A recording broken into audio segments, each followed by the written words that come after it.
Terpantas, terkini dan sahih. Bila-bila masa, di mana jua. Berita di jari. Subscribe YouTube Bulletin TV3. Buletin pagi 13 Julai anda bersama saya Adin Hussein. Tajuk utama pagi ini. Yang di-Pertuan Agong bertitah eratkan lagi hubungan Malaysia-Arab Saudi yang sedia terjalin. Peraturan baru, Grab alami 20% penurunan pemandu.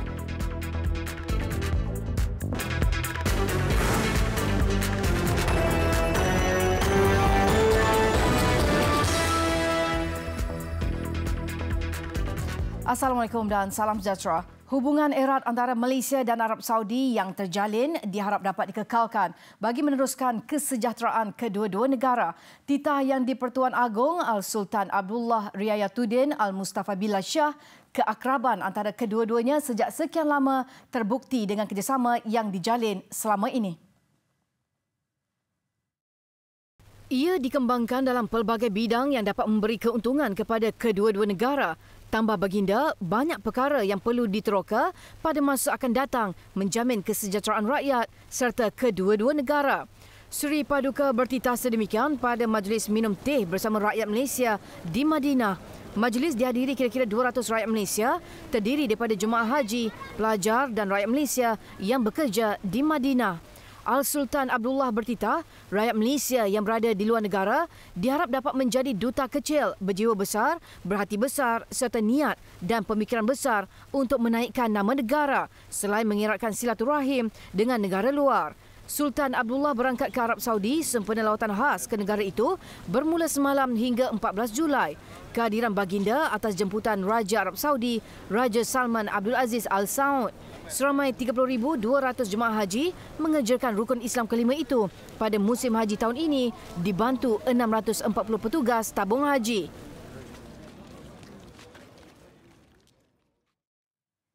Kementerian Pengangkutan mengesan ada syarikat perniagaan pengantaraan EHO mengambil kesempatan mengenakan kadar komisen tambahan kepada pemandu e-hailing. Menterinya Anthony Loke berkata EHO selaku pemegang lesen perniagaan pengantaraan LPP yang sah perlu memastikan syarat dan peraturan yang ditetapkan dipatuhi selain kadar komisen yang dikenakan kepada pemandu e-hailing adalah maksimum 20%.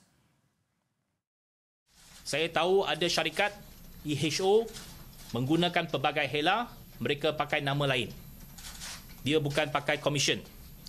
Ada yang dipanggil 5% fee for manual accept or to compensate for further pickups or others.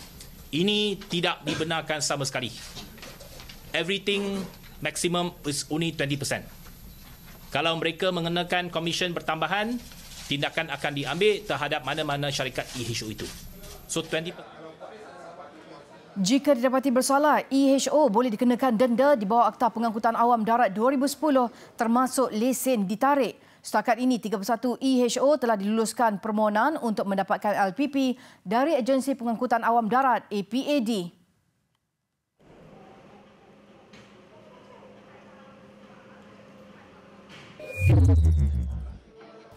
Sementara itu, syarikat pengendali e-hailing Grab mengakui pihaknya mengalami penurunan 20% membabitkan bilangan pemandu di jalan raya beberapa jam selepas pelaksanaan peraturan baru e-hailing yang mewajibkan pemandu memiliki lesen kenderaan perkhidmatan awam PSV.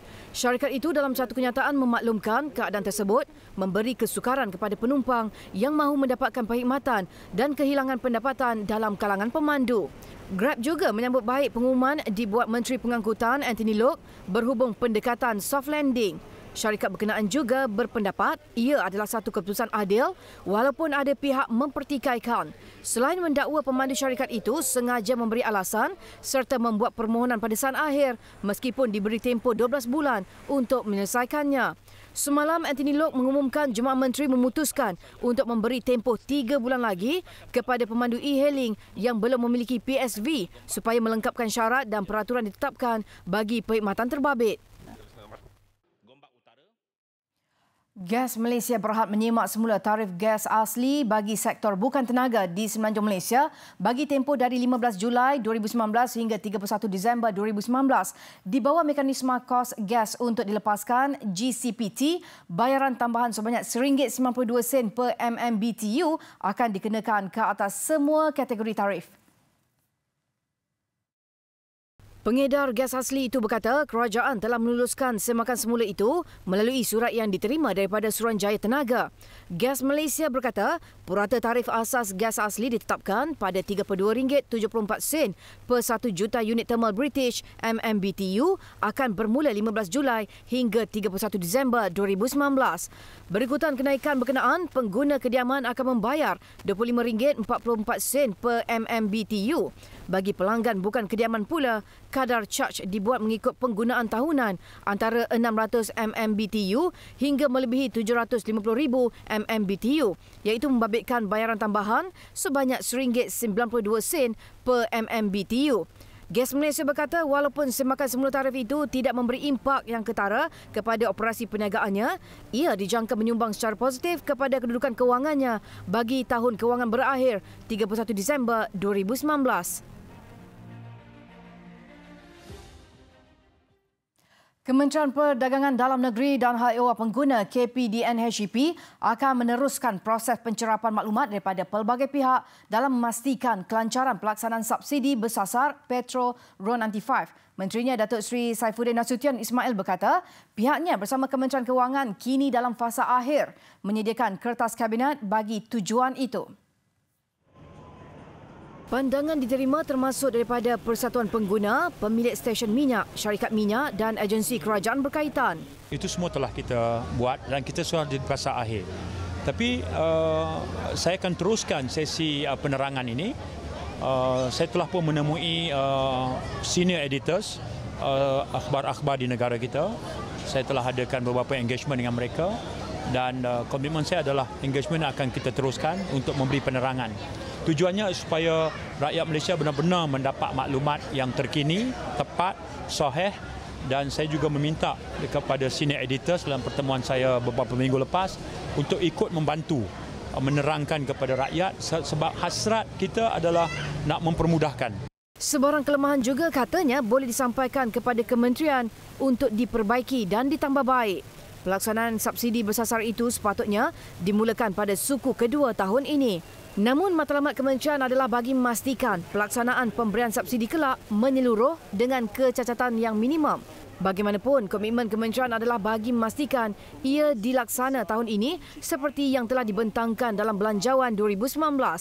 Datuk Seri Saifuddin berkata demikian selepas melancarkan penjualan bahan api Infinity Euro 5 diesel di BH Petrol Jitra semalam.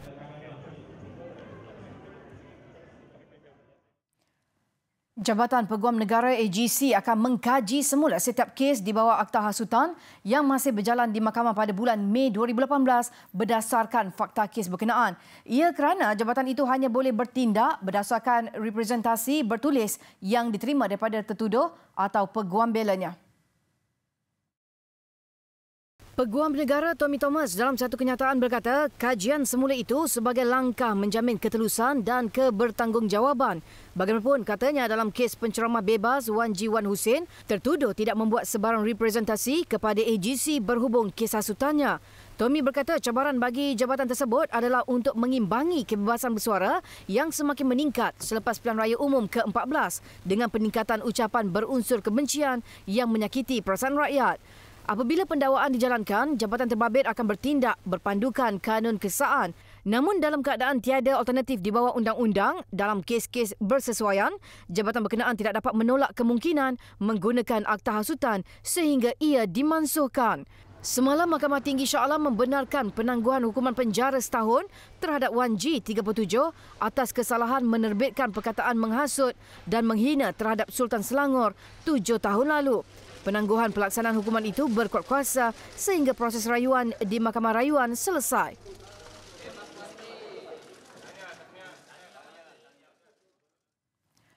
Puspakom Sdn Bhd mengesahkan bas sekolah dinaiki murid tahun 6 Wan Muhammad Adam Muhammad Surya yang maut selepas terjatuh dari kenderaan itu pada awal bulan ini menjalani pemeriksaan berkala pada Mei lalu. Pemeriksaan mendapati segala item pada bas itu dalam keadaan baik.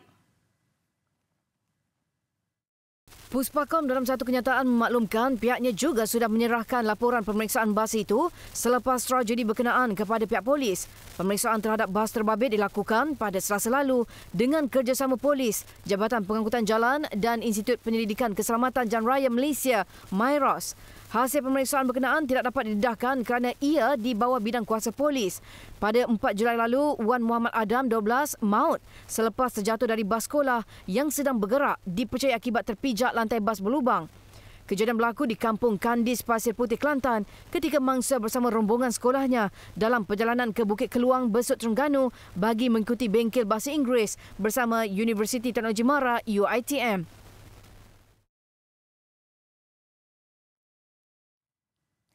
Kerajaan Pulau Pinang komited tidak mengabaikan kebajikan golongan nelayan apabila tambakan laut bagi projek Tebus Guna Selatan Pulau Pinang PSR mula dilaksanakan. Ketua Menteri Chow Kon Yeow berkata pihaknya turut meneliti setiap tuntutan oleh Persatuan Nelayan Pulau Pinang bagi memastikan golongan itu tidak dipinggirkan dalam proses projek mega berkenaan. Menurut Chow, Persatuan Nelayan telah menyerahkan tuntutan kepada kerajaan negeri dalam satu pertemuan pada 31 Mei lalu. Antaranya bantuan bot nelayan moden, pemilikan rumah kos rendah menerusi skim sewa beli dan pembinaan jeti sementara. With the fishermen to discuss ex gratia and other matters. For the information of the media, a nelayan task force had already been in place since several years ago. Chow mengulas mengenai protes pihak nelayan dan beberapa NGO di ibu negara. Katanya proses rundingan bersama pihak terbabit akan diadakan pada September depan untuk membincangkan tuntutan yang dikemukakan. Tambahnya, selain memastikan semua 18 syarat yang ditetapkan oleh Majlis Perancangan Fizikal Negara dipenuhi, beliau turut memberi jaminan tiada kampung atau kawasan kediaman yang terpaksa dialihkan akibat pelaksanaan projek. Di bawah PSR, kerajaan negeri bakal membangunkan 3 pulau buatan berkeluasan lebih 1,800 hektar. Projek itu bakal membiayai Pelan Induk Pengangkutan Pulau Pinang PIP yang dianggarkan bernilai RM49 bilion.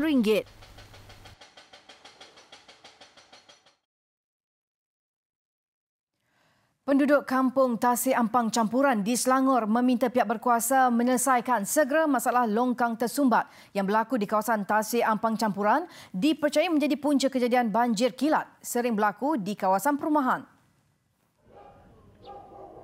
Ketua Kampung Engku Faizan Azhar mendakwa masalah longkang tersumbat di situ kerap berlaku menyebabkan kawasan di sekitar perumahan berkenaan dilanda banjir kilat. Beliau mendakwa meskipun sudah beberapa kali membuat aduan kepada pihak berkuasa tempatan namun tiada sebarang tindakan diambil. Kalau sedangkan saya report bulan 3, bulan 2 tu dan sampai sekarang belum ada tindakan yang dibuat. Cumanya tindakan daripada kontraktor pembersihan dah dibuat. Cuma report pun telah dihantar kepada MPAJ untuk diambil tindakan selanjutnya. Iaitu sama ada buat pembentungan baru ataupun menggunakan macam mana dari segi aliran longkang ni untuk keluar. Kerana dah memang dia telah sekat dan menyusahkan penduduk. Masalah itu juga mengundang pembiakan nyamuk Aedes.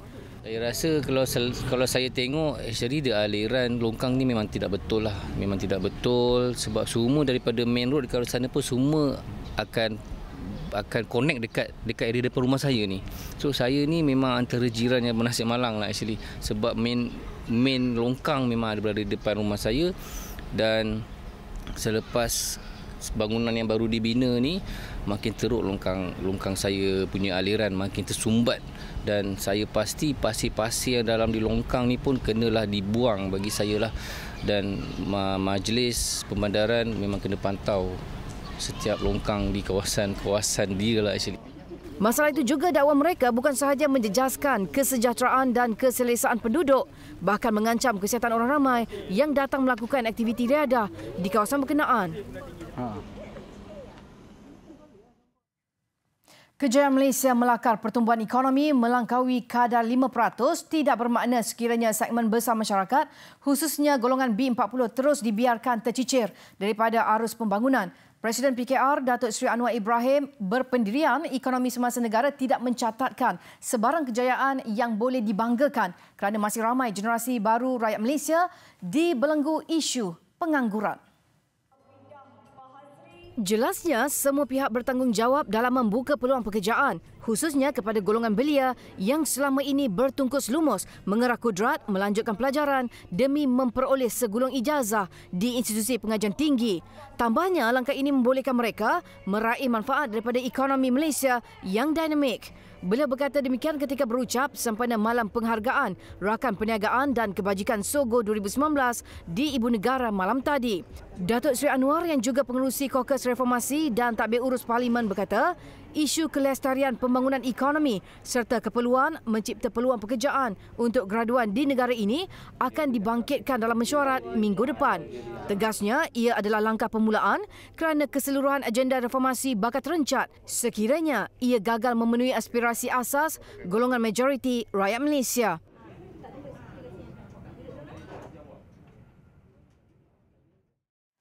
Usaha bagi menyebarkan mesej gejala rasuah bukan sahaja terletak pada Suruhanjaya Pencegahan Rasuah Malaysia SPRM, namun ia harus dibantras oleh segenap lapisan masyarakat. Pementasan teater antaranya berupaya menarik minat golongan muda, khususnya penggemar seni persembahan itu. Menyedari pengaruh seni pementasan terbabit, Unit Integriti dan Ombudsman Negeri, Union, Jabatan Ketua Menteri, Suruhanjaya Pencegahan Rasuah Malaysia Sarawak dan Fakulti Seni Gunaan dan Kreatif, Universiti Malaysia Sarawak UNIMAS telah bekerjasama dalam mementaskan teater bertajuk Semarak Pertiwiku. Union dalam kenyataannya berkata, menerusi pendekatan itu, mesej utama berkaitan bahana gejala rasuah dapat disampaikan dengan lebih mudah sekaligus dapat memberi kesedaran berhubung isu integriti dan rasuah. Teater berkenaan yang dipentaskan selama 3 hari bermula semalam hingga Ahad ini dibarisi pelakon terkenal tanah air antaranya Azhan Rani, Sherry Melis, Anding dan ramai lagi. Malah kehadiran Ketua Menteri Datuk Patinggi Abang Johari Tun Openg pada pementasan pertamanya menunjukkan komitmen Kerajaan Negeri Sarawak dalam usaha membantras gejala terbabit. Turut hadir Ketua Pesuruhjaya SPRM Latifah Koya, Pengerusi Kumpulan Media Prima Datuk Said Hussein Said Junaid dan Pengarah Urusan Kumpulan Media Prima Datuk Kamal Khalid.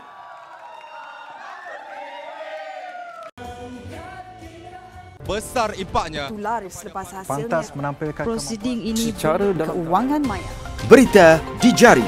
Subscribe YouTube Bulletin TV3.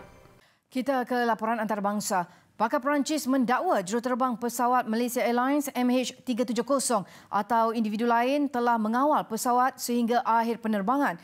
Siasatan awal pasukan penyiasat berkenaan yang mendapat akses kepada sejumlah data penerbangan sebelum nahas mendedahkan seorang individu telah mengendalikan control stick apabila pesawat itu hilang di Lautan Hindi. Para penyiasat berpendapat sedemikian berdasarkan data yang menunjukkan bahawa pusingan luar biasa yang dibuat oleh pesawat terbabit hanya boleh dilakukan secara manual.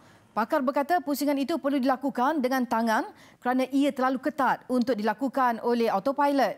Pesawat MH370 yang hilang ketika penerbangan menuju Beijing dari Kuala Lumpur merupakan misteri terbesar dalam sejarah penerbangan. Seramai 239 penumpang berada dalam pesawat ketika ia hilang pada 8 Mac 2014.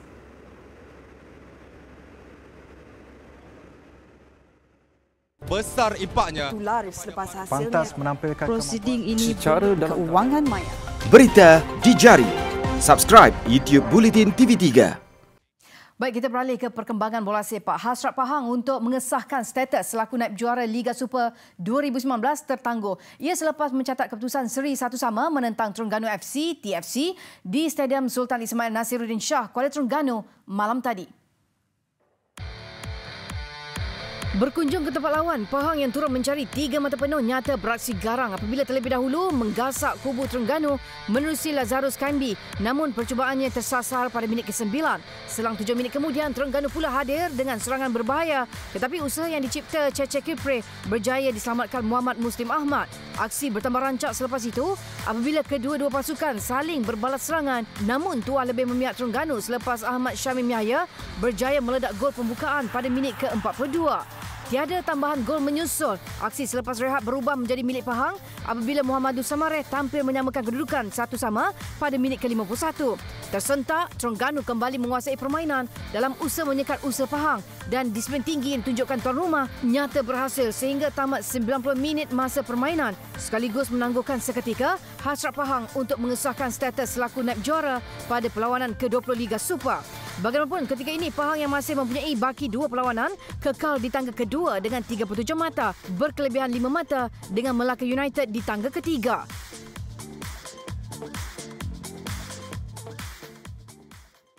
Sementara itu, dalam saingan Liga Perdana, nasib sama turut dialami Johor Darul Takzim 2 JDT 2 apabila hasrat untuk muncul naib juara tertangguh selepas tewas 2-3 kepada UKMFC. Berkunjung ke Stadium Ceras, UKMFC tidak memberi laluan mudah buat JDT 2 apabila mendahului 2-0 dalam masa 23 minit permainan. Gol pertama UKMFC hadir menerusi jaringan penyerang Impact Milad Zanipur Mansur pada minit ke-20 dan selang 3 minit kemudian giliran Matia Roska menambah duka JDT 2 dengan gol kedua.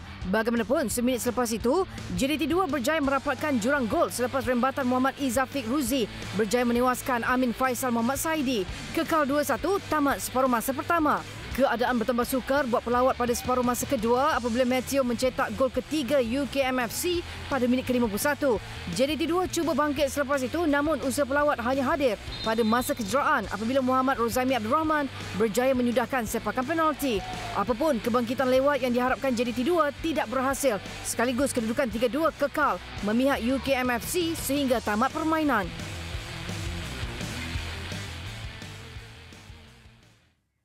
Baik, sekian Buletin Pagi. Ikuti lebih banyak berita di platform media sosial Buletin TV3. Saya Adun Hussein, salam hormat dan Assalamualaikum.